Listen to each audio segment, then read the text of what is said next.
Hello everyone, all of you are most welcome in today's lecture. Today we are going to complete second topic, insurance and annuity, exercise 2.2 and part 11.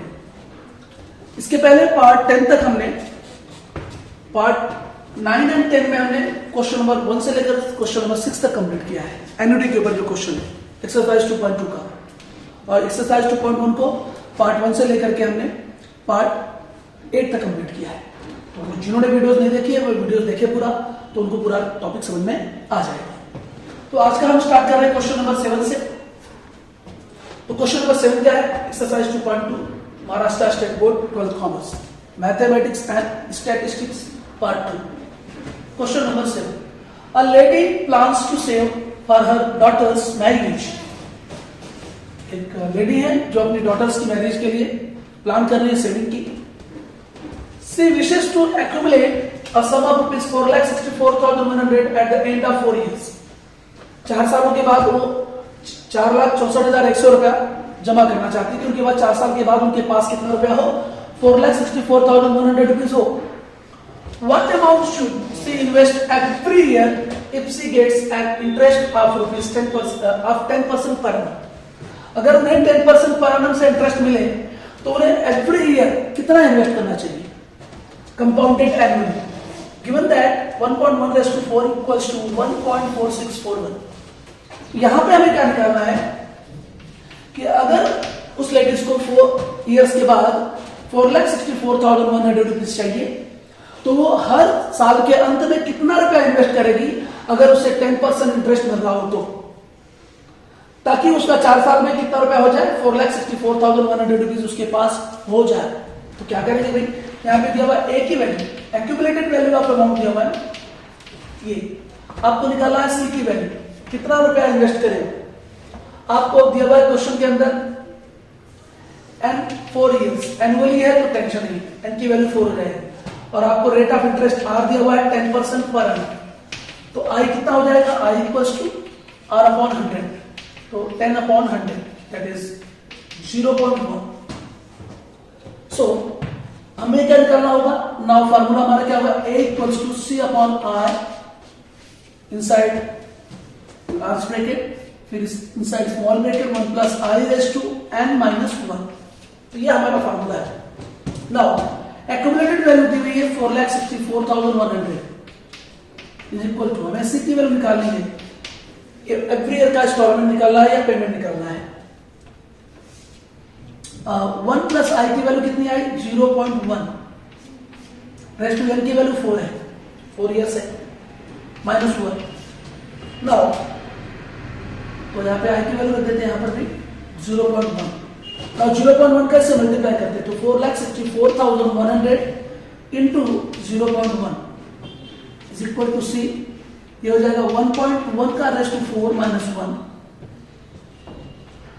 तो ये क्या हो जाएगा हमारा? पहले इसको solve करेंगे अच्छी तरह से। सो आफ्टर 1 पॉइंट डेसिमल जाएगा यहां से, तो एक जीरो निकल जाएगा, तो ये हो जाएगा 46,410। एक जीरो निकल गया यहां से क्योंकि ये पॉइंट चला गया यहां से, तो 1 से मल्टीप्लाई होने पर इतना आ जाएगा। सी 1.1/4 की वैल्यू क्या है? इतनी है, 1.4641 है, माइनस 1। ये रहा क्वेश्चन। अब हम क्या करेंगे यहाँ पर? 46,410 इक्वल्स टू सी, इसमें से 1 माइनस कर देंगे तो आ जाएगा 0.4641। Now 46,410 upon 0.4641 is equal to C. अगर 4 पॉइंट के बाद, 4 अंकों के बाद अगर डेसिमल हटाएंगे, यहाँ पर 4 नंबर के बाद 4 नंबर्स के बाद डेसिमल हटाएंगे, तो 4 जीरो पर हम बढ़ा सकते हैं इसे, 0.234 अपॉन 4641 इज इक्वल टू सी। ये पूरा कैंसिल हो जाएगा, 1 2 3 4 5 1 लाख रुपीज आ जाएगा सी की value, that is C equals to rupees 12 lakh. इसका मतलब अगर उस लेडी को 4 वर्षों के बाद 4,64,100 रुपीज चाहिए, if she want to get sum of rupees 4,64,100 after 4 year, then she should have to invest rupees 1 lakh every year at the end of every year. So हमें क्या करना होगा यहाँ पर? What amount should she invest every year? So Therefore, a lady should invest rupees 1 lakh every year in order to get rupees 4,64,100 after 4 years. So this one is very important question and simple question. अब हम आएंगे अगले question पर, question number 8 पर. So now question number 8 on board. Question number जो 8 है ये एकदम एग्जैक्टली क्वेश्चन नंबर 7 जैसा ही है, जैसा अभी भी आपने क्वेश्चन नंबर 7 किया. तो क्वेश्चन नंबर 8 क्वेश्चन नंबर 7 जैसा ही है. जैसे एक बार समझते हैं क्वेश्चन को.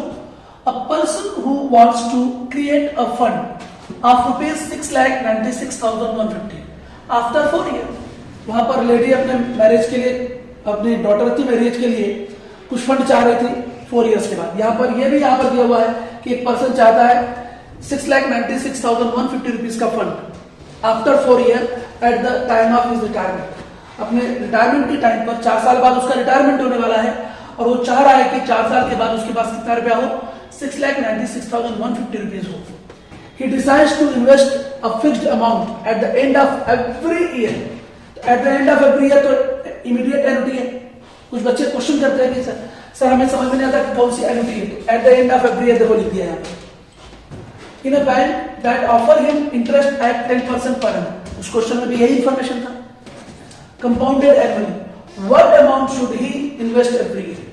तो सेम क्वेश्चन हुआ ना, तो सेम टू सेम करना है तो अब ज्यादा वक्त नहीं लेते हैं, इसका सोल्यूशन तैयार करते हैं फटाफट. ये देखिए ध्यान से.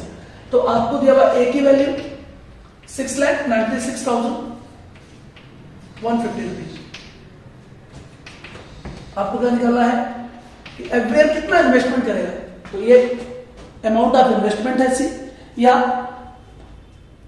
पेमेंट का जो इंस्टॉलमेंट कितने अमाउंट का इंस्टॉलमेंट का पेमेंट करना है, ये सी की वैल्यू. नाउ आपको क्वेश्चन में एन कितना दिया हुआ है 4 इयर्स और रेट ऑफ इंटरेस्ट कितना दिया है 10% पर एनम.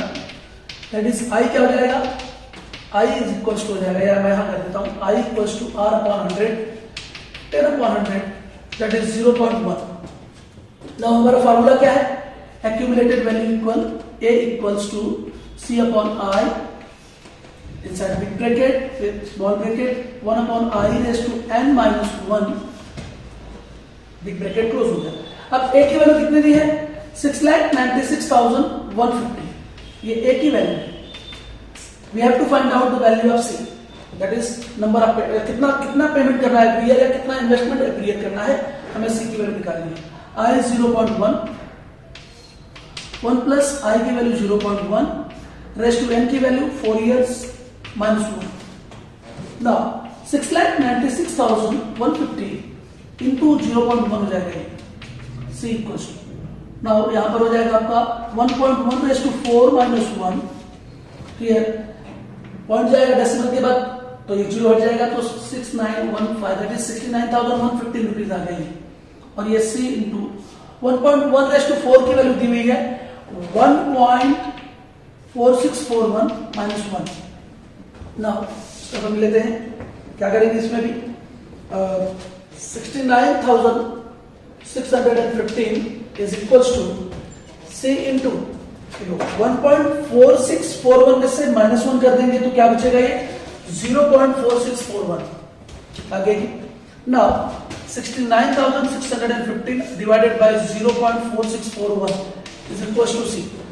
तो देखो यहाँ पर आफ्टर 4 पॉइंट डेसिमल हटा के ऊपर 40 लगा दीजिए आप 0.234, तो ये कितना हो जाएगा अपॉन 4641.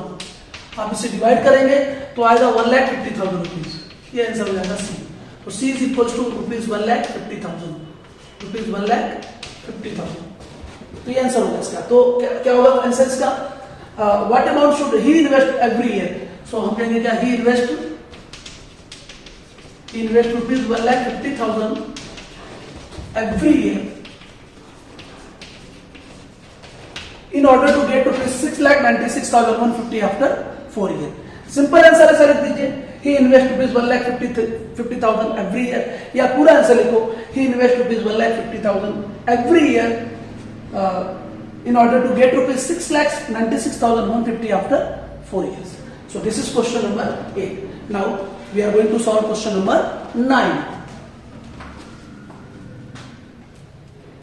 So hey students, ये क्वेश्चन नंबर 8 तक हम इसमें करते हैं. क्वेश्चन नंबर 9, 10, 11 अगले पार्ट में आएंगे हम. तब तक के लिए आप लोग वीडियोस अच्छी तरह देखते रहें, लोगों को कमेंट वीडियोस पे कमेंट करें, लोगों को शेयर करें, और जिन्होंने चैनल को सब्सक्राइब नहीं किया है वे चैनल को सब्सक्राइब कर लें. And please keep watching. Thank you very much.